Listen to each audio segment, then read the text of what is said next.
Hello，大家好，我是泰勒。上次我的 Q&A 影片里面有一个人问我怎么学外语，然后我就问一下大家你要不要看一个关于这个主题的一篇影片，然后很多人说要，所以我今天就录一下哦。我先要介绍一下我的学外语的经验。我大概从8、9岁的时候开始学吧，因为我们在加拿大需要从小4到小6学法语，所以我就那个时候开始学。然后从那时候到现在，我一直都学外语。我有学过法文、韩文、中文还有日文。可是到现在，我觉得我唯一一个学好的就是中文吧。然后韩文的话，我也 OK，我会听懂，可是说话的话不是特别好。然后我的法文跟日文完全不会，所以我今天都会介绍一下我怎么学外语。然后我这些一些办法是，我觉得我为什么把中文学好，没有把那些其他语言学好。我有先说，学习跟练习都是非常重要。我上次我的 Q&A 影片有说，练习是很重要的。为什么？因为很多人会学习，可是会练习的人不是特别多，对不对？如果你就学习没有练习的话，那你就会永远不会说话，对不对？就是有点像你会学怎么跳舞，有一个影片跳舞，你可以整天看这影片，然后学哦，他的右手有这边，然后左脚到这边。可是如果第二天你需要表演这个跳舞的话，你会吗？不会吧，因为你没有练习过。我觉得语言是一样的，你要学，先学，可是你也需要练习，不然的话你就是不会做。然后你就练习没有学的话，那你可能就会学的有点乱，而且你会学得很慢。所以我觉得学习跟练习都是需要的。所以我会先介绍怎么练习外语。第一个就是最简单的吧，它就是你要交一些说这个语言的朋友。其实对我来说，我也是很内向的人，所以交朋友对我来说不是特别简单。可是现在有很多很容易的办法，你可以在网上用一些 app。我那时候我有那个 app，它叫 Hello Talk，你就可以找一些，比如说我是一个英文母语者，我想学韩文，那 OK，那我就可以找一个韩文母语人学英文，那这样的话我们可以互相帮助。或者如果你是常用 Twitter 的人，这样，那你可以在 Twitter 上找一些说你这个语言的人，然后追踪他。也可以跟他聊天，这样我觉得是一个好的办法。然后你可以看一下你的家附近的一些大学有没有 conversation club。我的大学有很多 conversation club，我是中文的 conversation club 的领导。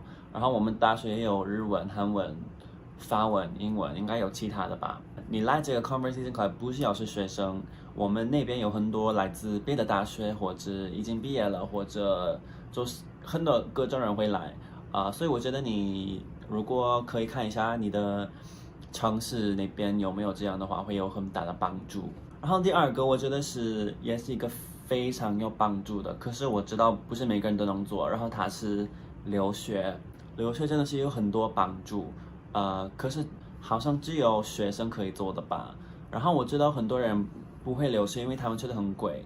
然后对，真的有时候会很贵，可是有时候不会那么贵吧。比如说我去中国留学，真的没有那么贵，因为有很多奖学金。所以我觉得你就可以研究一下，然后如果太贵那就太贵，可是真的可能会有机会，可能会有奖学金你可以拿。可是我想说，你要看一下这个留学的计划，它是什么时候？因为有时候这个留学的计划，特别是如果是短期的话，那它可能是那种本地的学生不在上课，他们在放假，所以他们如果本地的学生在放假的话，那交那种本地学生朋友的话会比较难。他们还会有的，可是还会比较难，所以这个我觉得你需要注意。然后最重要的是，你千万不要就跟别的外国学生玩，这样的话你没有机会练习这个外语，对不对？所以找那种本地学生真的很重要。然后第三个，我觉得很多人都会用它，它都是看你这个语言的电视剧还有电影。我个人会比较推荐你看综艺或者真人秀，因为这样的话它没有什么剧本，他们都是很自然的说话。然后你看这个真人秀跟综艺的话，你真的会学到这个语言的母语人怎么说话。因为有时候剧本的话，它不太偏现实，有时候它完全是偏现实。可是，你看综艺跟真人秀，它真的就是非常的现实。然后最重要的是，你要模仿这些人怎么说话。所以如果我想学台语，我可以看台语片，然后学他怎么说话，就像这样。干嘛呢？干嘛呢？干嘛呢？干嘛呢？干嘛呢？干嘛呢？干嘛呢？干嘛呢？干嘛呢？对吧？就这样学。然后第四是你可以用这个语言写日记，这样比较简单可是我也会推荐你如果每天写日记的话，你可以就每天有一个新的单词或者新的一个文法，这样的话你会多学会。然后第五个，我觉得最有帮助的，对我来说是最有帮助的，就是找一份需要用这个语言的工作。我大二的时候，我开始在一个中国人开的奶茶店上班。然后我在那边，我的老板是中国人，同事们也都是中国人，然后我们的客人也大部分是中国人，而且我们的外卖单词也是用中文写的，所以我真的是需要用的。然后我天天就跟我们的同事用中文聊天，跟我们的客人也用中文点菜什么的，然后跟老板也是用中文聊天，所以真的是在那一份工作需要用中文，不然的话就做不了。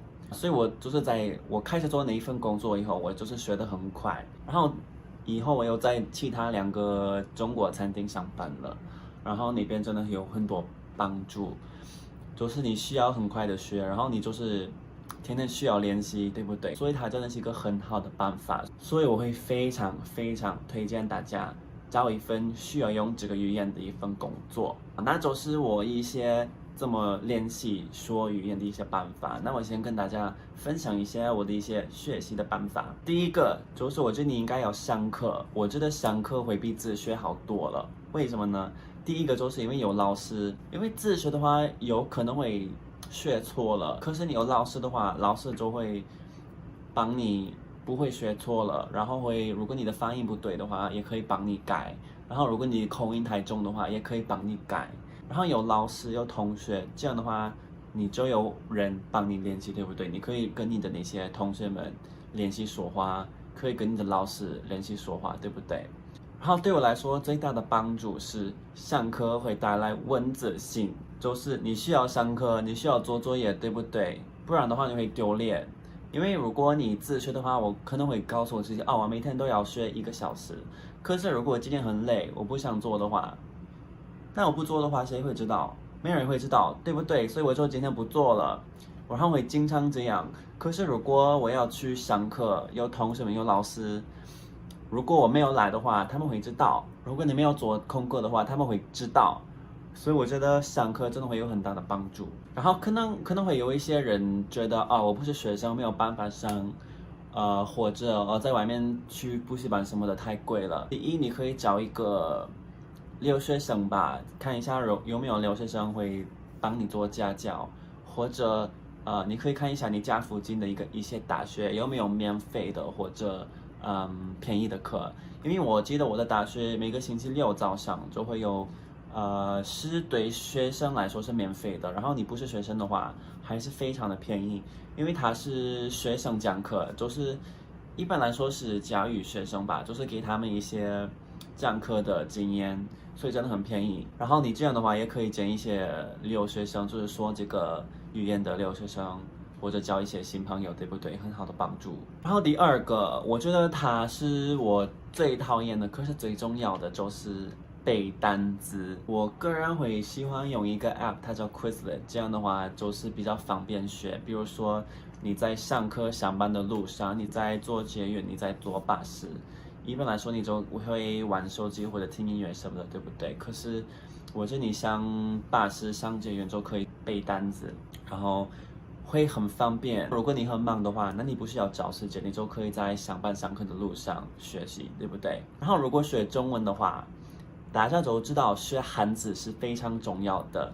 我个人觉得唯一一个好用的办法就是写，你需要写，真的需要写。我个人觉得用手写的不是特别重要，我到现在也不太会用手写字。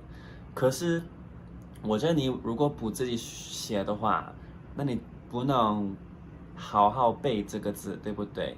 特别是因为中文有很多很相似的字，然后你这么分出来的话，就是要写，你要写到你背了，这样我觉得是最好的办法。然后我会推荐你背完这个单词以后，用这个单词写一句子。为什么呢？因为有时候你背这个单词，你知道它是什么意思，可是你不知道怎么用它，所以我觉得你写句子真的是非常的重要。然后你写完了以后，可以给朋友看或者老师看，然后他们可以查看你用对了还是用错了。然后第三个是学你喜欢的电影的剧本。如果你的水准不是特别高的话，那你可以找一个你很喜欢的电影，然后先用字幕看它。然后在网上你可以找一下，这篇电影的剧本，然后你就学这个剧本，学它的单词，学它的文法。那你可以再看一下这篇电影，可是这一次你不要用字幕，我觉得这个是一个好的办法。然后它是一个比较好玩的办法吧，因为背完单词以后，你可以就是期待啊，我可以再看一下这个电影，对不对？然后你也可以用歌词学，可是我觉得歌词的话，我不会建议你主动找一首歌就为了学习，因为歌词的话，它有时候不太偏现实，就是有时候跟人说话的方式不太一样。歌词的话，它会比较难，而且它可能没有那么有用。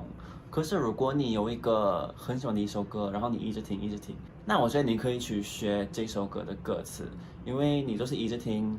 所以如果你去找一下它的歌词，然后背一些单字，因为你一直听这首歌，那你就会背得比较好，比较快。